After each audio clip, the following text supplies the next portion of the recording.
ప్రేమ చేస్తే నువ్వు ఎక్కడ పాడైపోతావు అని చెప్పి తను చినిగిపోయిన బట్టలు వేసుకొని నీకు మంచి మంచి బట్టలు ఇప్పిస్తాడురా నాన్న. పాపం తను పరిగికో వికారాబాద్కో పంట మొత్తం తీసుకొని వచ్చిన తర్వాత పంట అమ్మిన తర్వాత ఒక 10,000 జేబులో పెట్టుకొని ఇంటికి వెళ్తూ ఉంటే మధ్యాహ్నం 3 అవుతూ ఉంటుంది, ఆకలి అవుతూ ఉంటుంది నాన్నకు బాగా. నాన్న తిందామని చెప్పి ఒక రెస్టారెంట్ ముందర నిలబడి లోపలికి పోయి బిర్యానీ ఎంత ఉందని చెప్పి చూస్తే 250 రూపాయలు ఉంటుంది. నాన్నకు ఆకలి అవుతూ ఉంటుంది, పేగులు మాడిపోతూ ఉంటాయి. అరే నేను ఈ పూట 250 రూపాయలు పెట్టి బిర్యానీ తింటే నా ఒక్కరి కడుపు నిడుతుంది, అదే ఇంటికి ఏమన్నా తీసుకుపోయినా అనుకో నా పిల్లలు కూడా హ్యాపీగా తింటారని చెప్పి తన కడుపు మార్చుకొని ఇంటికి మీ నాన్న వస్తాడు బాస్. రియల్గా మన నాన్న హీరో కదా. ఎన్నోసార్లు ఒక్కసారి ఇంటికి వెళ్ళిన తర్వాత నాన్న నీతో ఫ్రీగా ఉంటే అడగండి, నాన్న నీకు ఎన్ని కష్టాలు ఉన్నాయని చెప్పి పెద్ద చిట్టా చెప్తాడు బాస్. ఎన్నో అప్పులు ఉన్నాయి నాన్నకు, ఎన్నో ప్రాబ్లమ్స్ ఉన్నాయి నాన్నకు. అమ్మ మీరు ఆడపిల్లలాగా పుట్టినరు, రియల్గా మీ అమ్మ నాన్నకు సెల్యూట్, మిమ్మల్ని చదివిపిస్తున్నారు. రియల్గా సెల్యూట్ వాళ్ళకి. ఎందుకంటే ఆడపిల్ల పుట్టిందని చెప్పి చాలామంది బాధపడుతూ ఉన్నారు.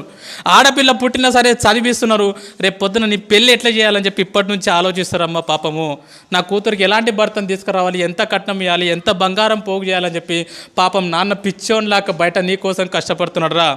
ఈరోజు హ్యాపీగా ఇక్కడ నవ్వుకుంటా కూర్చున్నావు కదా, ఇంటికి వెళ్తే నాన్నని ముఖం మీద తిడుతున్నావు కదా, పెద్దగా అయిపోయినావు అని చెప్పి 10th క్లాస్కి వచ్చినావు అని చెప్పి. కానీ ఈ టైం మీ నాన్న గురించి ఆలోచన చేయి. ఎక్కడనో చేన్లో పని చేస్తున్నాడు పాపం, కూలి పని చేస్తున్నాడు పాపం, ఆటో నడిపిస్తున్నాడు పాపం. 365 రోజులు నీ కోసం పని చేసేటటువంటి కష్టపడేటటువంటి పిచ్చోడురా మీ నాన్న. మరి ఇంకో దేవత గురించి చెప్పున్నా, నిజంగా భగవంతుడు అనేవాడు ఉన్నాడో లేడో నాకైతే తెలియదు, కానీ 9 నెలలు మోసింది బాస్ అమ్మ మనని. కానీ ఇంటికి పోతే అమ్మకు మనం ఏమి ఇస్తున్నాం తెలుసా? నీకేం తెలియదు ఊకో, మాట్లాడక ఎక్కువ మాట్లాడక, నీకేం తెలుసు స్కూల్ గురించి, నీకేం తెలియదు ఊకో అని చెప్పి అమ్మని చీటికి మాటికి తిడుతున్నాం. రియల్గా గుండె మీద చేసుకొని చెప్పండి, అమ్మతో ప్రేమగా మాట్లాడి ఎన్ని రోజులు అయింది. చాలామంది పిల్లల్ని చూస్తూ ఉంటా నేను, వాళ్ళ అమ్మ నాన్న చనిపోయినప్పుడు ఎవరి జీవితం ఇది జరగొద్దా నేను అనుకుంటున్నా, కానీ ఖచ్చితంగా ఏదో ఒక రోజు మన అమ్మ మన నాన్న మనల్ని వదిలేసి వెళ్ళిపోతారా.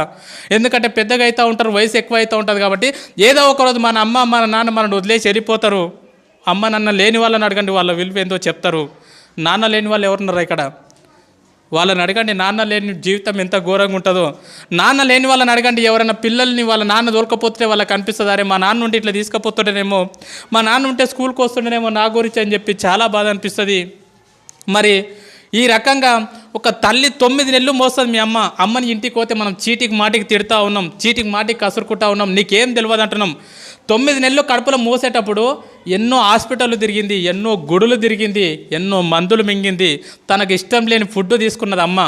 స్కూల్కి వెళ్ళేటప్పుడు బ్యాగ్ బరువు అయితే మన ఫ్రెండ్కి ఇస్తాం పట్టుకోరకో సేపు అని చెప్పి, కానీ లోపల 2 కిలోల బరువు లోపల పెట్టుకొని 9 నెలలు మోసిందిరా మీ అమ్మ.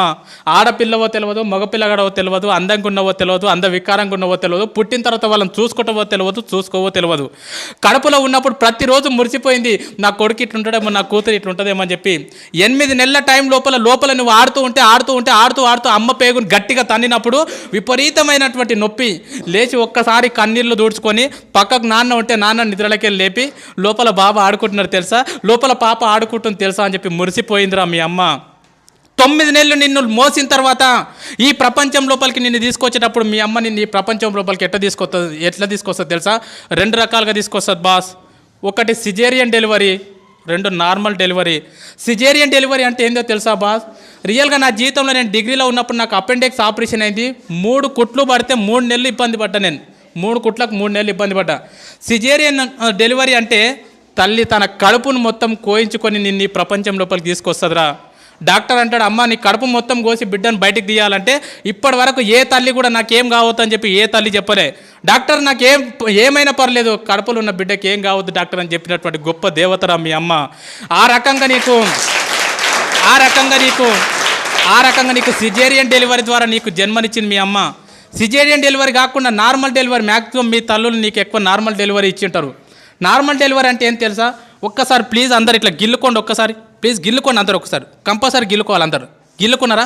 ఇప్పుడు గిల్లుకుంటే మీకు ఒక నొప్పి వచ్చింది కదా, పెయిన్. ఆ పెయిన్ని దేంట్లో కొలుస్తారంటే డెల్స్లో కొలుస్తారు. ఇప్పుడు నీకు అయినటువంటి పెయిన్ ఎంత అంటే 0.01 డెల్. 0.01 డెల్కి అబ్బా అంటున్నావు. నేను వచ్చి నీకు గట్టిగా తొడపాశం పెడితే అది ఎంత ఉంటుంది అంటే 0.1 డెల్ ఉంటుంది. 0.1 డెల్కే తల్లడిల్లిపోతున్నావు అబ్బా అంటున్నావు. కానీ 9 నెలలు నిన్ను మోసి నిన్ను ఈ ప్రపంచం లోపలికి తీసుకొచ్చేటప్పుడు మీ అమ్మ ఎంత నొప్పి భరిస్తుంది తెలుసా బాస్? 57 డేల్స్ నొప్పిని భరిస్తుందిరా. 57 డేల్స్ నొప్పిని భరిస్తుంది బాస్. 57 డేల్స్ నొప్పి అంటే ఎంతో నీకు అర్థం కాదు. 20 సుత్తెలు తీసుకొని ఒక్కసారి వెన్నెముక మీద ధన ధన ధన కొడితే ఎంత నొప్పి, అంత నొప్పిని భరించింది అమ్మ. 20 తేళ్ళు శరీరం మీద మొత్తం కొడితే ఎంత నొప్పి, అంత నొప్పిని భరించింది మీ అమ్మని నీ ప్రపంచం లోపలికి తీసుకొచ్చేటప్పుడు.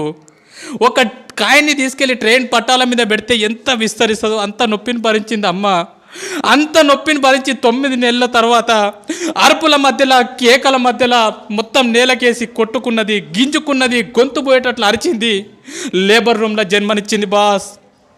నువ్వు బయటికి వచ్చిన తర్వాత నువ్వు రక్తపు మడుగులో ఉంటే డాక్టర్ నిన్ను బ్లౌజులతో పట్టుకుంటే అమ్మ మాత్రం నిన్ను డైరెక్ట్ తీసుకొని పాపం ముద్దాడిందిరా. రక్తం మధ్యలో ఉన్నటువంటి నిన్ను తీసుకొని మల్లె పువ్వులాగా చేసి పెంచి పెద్ద చేసింది బాస్. తను నిన్ను పెద్దగా చేస్తుంటే ఎన్నోసార్లు తను పక్కకు తను తింటుంటే ఎన్నోసార్లు మూత్రం చేసినావు, ఎన్నోసార్లు బాత్రూమ్ చేసినావు. ఒక్కరోజు కూడా విసుక్కోకుండా తను తినేది పక్కకు పెట్టి అల్లారు ముద్దుగా పెంచి పెద్ద చేసిందిరా అమ్మ నిన్ను. అలాంటి అమ్మకు మనం ఏమి ఇస్తున్నాం? నీకేం తెలియదు పో. సపోర్ట్ చేయకుండా ఉండు. నువ్వు ఎక్కువ తక్కువ మాట్లాడకు. నువ్వు నీ బెస్ట్ ఫ్రెండ్ని ఒక మాటను వాడు రేపటి నుంచి నీతో మాట్లాడతాడు. మన బెస్ట్ ఫ్రెండ్ని ఒక మాట అంటే వాడు రేపటి నుంచి మనతో మాట్లాడాడు. మరి అమ్మని రోజు అన్ని మాటలు అంటున్నా కూడా ఎట్లా భరిస్తుంది ఒకసారి ఆలోచన చేయండి. ఎన్ని మాటలు అన్నా కూడా, నువ్వు ఎన్ని బాధలు పెట్టినా కూడా ఈ ప్రపంచం లోపల మళ్ళీ నిన్ను అంతే ప్రేమగా చూసే దేవత ఎవరంటే మీ అమ్మనే బాస్, మీ అమ్మనే బాస్. ఎందుకంటే చాలామంది పిల్లల్ని బయట నేను చూస్తూ ఉన్నా, అమ్మ నాన్న ఉన్నప్పుడు వాళ్ళని పట్టించుకోరు. వాళ్ళు చచ్చిపోయిన తర్వాత ఇక తీసుకుపోయేటప్పుడు అక్కడ పాతి పెట్టేటప్పుడు వాళ్ళ కాళ్ళని పాలతో కడుక్కుంటా, నెయ్యితో కడుక్కుంటా, నీళ్ళతో కడుక్కుంటా, అమ్మ నువ్వు అంటే నాకు ఇష్టం అమ్మ, ఐ లవ్ యూ అమ్మ, ఐ లవ్ యూ నాన్న అని చెప్పి వాళ్ళు చచ్చిపోయిన తర్వాత గొంతు చించుకొని అరుస్తూ ఉంటారు, నువ్వు అంటే నాకు ఇష్టం అమ్మ అని చెప్పి. వాళ్ళు చచ్చిపోయిన తర్వాత నువ్వు చూస్తే, నువ్వు ఏడిస్తే వాళ్ళకి తెలుస్తుందా? చచ్చిపోయిన తర్వాత అమ్మ నువ్వు నాకు అంటే ఇష్టం అంటే వింటదా? చచ్చిపోయిన తర్వాత వింటారా బాస్? చచ్చిపోలేదు కదా, బతికే ఉన్నారు కదా, మీకోసం 365 రోజులు కష్టపడుతున్నారు కదా. ఈరోజు ఇంటికి వెళ్ళిన తర్వాత చెప్పండి, అమ్మ నువ్వు అంటే నాకు చాలా ఇష్టం అమ్మా, నన్ను ఎట్లా కన్నావమ్మా, అసలు నేను ఎంత లక్కీ అమ్మా, నా కోసం ఎంత కష్టపడుతున్నావు అమ్మా అని చెప్పి. అమ్మకి ఎన్నిసార్లు థ్యాంక్స్ చెప్తున్నారు, ఎవరు చెప్పట్లే అమ్మకి థ్యాంక్స్. అమ్మకు నువ్వు థ్యాంక్స్ అని చెప్తే కూడా అర్థం కాదు.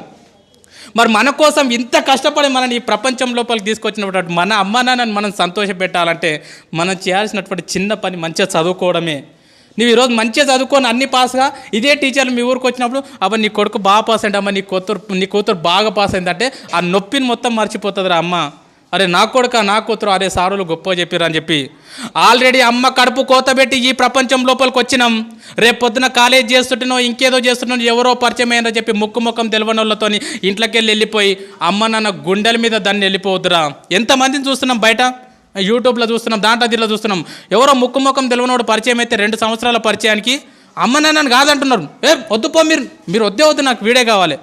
ఎంత బాధ ఉంటుంది పాపం. 9 నెలలు మోసి అంత నొప్పి భరించి ఈ ప్రపంచంలోకి తీసుకొచ్చినటువంటి ఒక కూతురు నువ్వు వద్దుపో నాకు వీడు కావాలని చెప్పి గుండెల మీద తన్ని వెళ్ళిపోతుందంటే ఆ తల్లిదండ్రులకు ఎంత బాధ ఉంటుందో ఆలోచన చేయండి. నా నంబర్ 1 స్కూల్లో చదువుతున్నటువంటి ప్రతి అమ్మాయికి ప్రతి అబ్బాయికి చేతులు ఎత్తి నమస్కరించి చెప్తున్నా, జీవితంలో మీ పెళ్లి చేసే అదృష్టం మీ అమ్మ నాన్నకి ఇవ్వండిరా.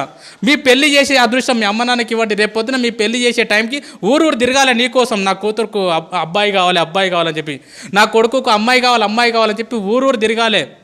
అంతేగాని ముఖం తెలియనుతో నువ్వు వద్దు అని చెప్పి అమ్మ నాన్నను వదిలేసి మాత్రం వెళ్ళిపోకండి. అమ్మ నన్ను వదిలేసి వెళ్ళిపోయినాం అనుకో బాస్, వేస్ట్. నన్ను అడిగితే చాలా వేస్ట్. ఎంతోమంది చేస్తూ ఉన్నారు బయట, వాళ్ళకి తెలియదు ఇంపార్టెన్స్. సరే ఈ ఎగ్జామ్లో బాగా కష్టపడతాం, చదువుకుంటాం, ఇంట్రెస్ట్ పెట్టి ఈ ఫైర్ నీకు అర్థమైంది. ఇన్ కేస్ నువ్వు ఎంత కష్టపడి చదువుకున్నా రేపు పొద్దున యాన్యువల్ ఎగ్జామ్ అప్పుడు నీ హెల్త్ బాగాలేకనో సంథింగ్ ఏదో ఫెయిల్ అవుతావు. ఒక్కొక్కసారి ఫెయిల్ అవుతాం. ఫెయిల్ అయితే వేస్టా? కాదు. మరి మా 10 పాయింట్స్ తెచ్చుకోమన్నాక తెచ్చుకోండి, మ్యాక్సిమం ప్రయత్నం చేయండి. అనుకోకుండా కనుక ఫెయిల్ అయినారనుకో, దయచేసి చెప్తున్నా, మన లైఫ్లో సూసైడ్ అనే మాట ఉండొద్దు. సూసైడ్ చేసుకోవద్దు. ఎందుకంటే మనం చచ్చిపోయినామనుకో బాస్, నువ్వు ఫెయిల్ అయినావని చెప్పి సూసైడ్ చేసుకుంటే ఈ స్కూల్కి నీకంటే మంచి స్టూడెంట్ వస్తాడు, నీ ఫ్రెండ్కి మంచి ఫ్రెండ్ దొరుకుతాడు. కానీ మీ అమ్మ నాన్నకు మళ్ళీ ఇలాంటి కూతురు ఇలాంటి కొడుకు దొరకడరా. అందుకే ఒక్క విషయం బాగా గుర్తుపెట్టుకోండి, లైఫ్లో ఎన్ని కష్టాలు వస్తే ఫ్యూచర్ అంత బాగుంటుంది. లైఫ్లో ఎన్ని ప్రాబ్లమ్స్ వస్తే నీ భవిష్యత్ అంత బాగుంటుంది. చాలామంది పిల్లలు అంటారు, సార్ మా ఇంట్లో ఫుల్ ప్రాబ్లమ్స్ ఉన్నాయి సార్, అసలు వేస్ట్ సార్ అంటారు. మనము హాస్పిటల్కి వెళ్ళినప్పుడు, హార్ట్ హాస్పిటల్కి వెళ్ళినప్పుడు ఈసీజీ తీస్తారు కదా, ఈసీజీ తీసినప్పుడు ఇట్లా వస్తుంది, అది లైన్ చూసిరా, సినిమాలో చూపిస్తారు, టొయ్ టొయ్ టొయ్ టొయ్ అని వస్తుంది. అట్లా రాకుండా టొయ్ అని వచ్చిందంటే దాని అర్థం ఏంది? చచ్చిపోయిండని అర్థం. మిత్రమా, నీ జీవితం లోపల కూడా కష్టాలు లేకుండా కన్నీళ్ళు లేకుండా జీవితం ఇట్లా సాపిగా సాగిపోతుందంటే నువ్వు చచ్చిపోయినటువంటి శవంతో సమానం. నీ జీవితం లోపల కూడా కష్టాలు వస్తున్నాయి, సుఖాలు వస్తున్నాయి, కన్నీళ్ళు వస్తున్నాయి, ఒడిదుడుకులు వస్తున్నాయి, ఫెయిల్ అవుతున్నాం, పాస్ అవుతున్నాం అంటే నువ్వు బతికున్నావని అర్థం మిత్రమా, బతికున్నావని అర్థము, బతికున్నావని అర్థం. స్వామి వివేకానంద అంటాడు, కెరటాలు నాకు ఆదర్శం, పైకి లేస్తున్నందుకు కాదు, కింద పడ్డ ప్రతిసారి పైకి లేస్తున్నందుకు. ఎన్నిసార్లు ఫెయిల్ అవుతున్నాం అనేది ఇంపార్టెంట్ కాదు, ఫెయిల్ అయిన ప్రతిసారి మళ్ళీ పాస్ కావడానికి ప్రయత్నం చేస్తున్నామా లేదా అనేది ఇంపార్టెంట్. 10 సార్లు ఫెయిల్ అయినా సరే 11వసారి ప్రయత్నం చేయండి, అదే నిజమైనటువంటి చదువు. నన్ను అడిగితే ఫెయిల్ అయితే బాధపడొద్దు, సబ్జెక్ట్ పోతే బాధపడొద్దు, ఎందుకంటే జీవితం అనేది చాలా నేర్పుతుంది. అడగండి మీ టీచర్లను, ఎప్పుడన్నా ఫ్రీగా ఉన్నప్పుడు, సార్ మీరు ఎప్పుడన్నా ఫెయిల్ అయినరా, ఖచ్చితంగా ఏన్నో ఒక దగ్గర ఫెయిల్ అయినామని చెప్తారు వాళ్ళు, ఖచ్చితంగా ఫెయిల్ అయినరు. సపోజ్ ఫర్ ఎగ్జాంపుల్ చూడండి, 10th క్లాస్ ఫెయిల్ కాలే పోయినావు, ఇంకో విషయం చెప్తాం, పాస్ అయినోడు ఒకటేసారి రాస్తాడు ఎగ్జామ్, ఫెయిల్ అయినోడికి 2 సార్లు ఛాన్స్ ఉంటుంది రాసేది, అవునా కదా.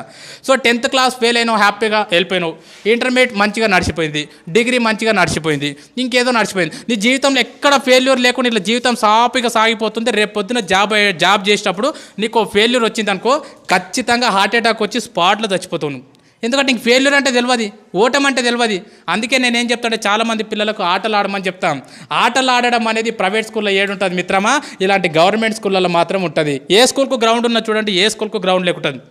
ఆటలు ఆడితే ఏమవుతుందంటే, మనం కబడ్డీ ఆడినాం అనుకో, ఓడిపోతే ఏమంటాం, అరే మళ్ళీ ఆడదాంరా, మళ్ళీ ఆడదామారా, ఓయ్ మళ్ళీ ఆడదామా, ఎంత స్పిరిట్ ఉంటుంది తెలుసా. క్రికెట్ ఓడిపోయినాం అనుకో, అరే రేపు మళ్ళీ బెట్టు కట్టుకుందాంరా.